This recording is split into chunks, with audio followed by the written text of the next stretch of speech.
భక్తి శ్రద్ధలతో శ్రీ వెంకటేశ్వర స్వామి దర్శనానికి వచ్చే భక్తులకు తిరుపతి నగరంలో కొన్ని హోటల్స్ ఆరోగ్యానికి ముప్పు తెస్తున్నాయి. స్వామి దర్శనానికి ముందు నైవేద్యంలా భావించి భోజనం చేసే యాత్రికులు ఫుడ్ పాయిజన్ బారిన పడుతున్న ఘటనలు పెరుగుతున్నాయి.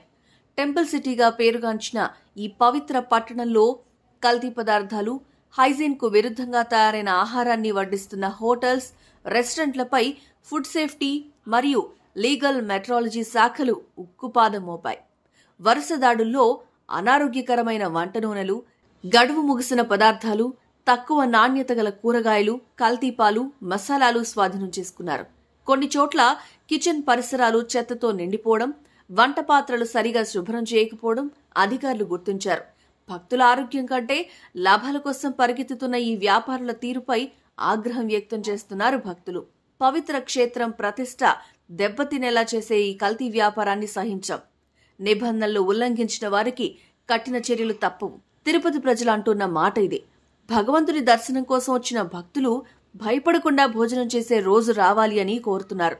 దర్శనానికి వచ్చే యాత్రికులు ఈ విధంగా అంటుంటే భక్తి, విశ్వాసం, పవిత్రతకు ప్రతీకగా నిలిచే తిరుమల తిరుపతి పవిత్ర క్షేత్రంలో కల్తీ ఆహారం భక్తుల ఆరోగ్యాన్ని తినేస్తోంది అంటే మనస్సు మలతాడుక మానదు. భగవంతుడి దర్శనానికి ఎంతో దూరం నుంచి వచ్చి ఎన్ని కష్టాలు పడ్డా ఈ భక్తులు ఒక్క కల్తీ తిండి వల్ల బాధపడితే ఈ భక్తి యాత్ర విలువేంటి? అధికారులు ఏం చేస్తున్నారు? కేవలం కాగితాల మీద నిబంధనలు పెట్టడమేనా, లేక భక్తుల ప్రాణాల్ని కాపాడేదేమైనా ఉందా? పవిత్ర క్షేత్రం పవిత్రత కాపాడటమే కాదు, భక్తుల కడుపు కూడా భద్రత కల్పించాలి.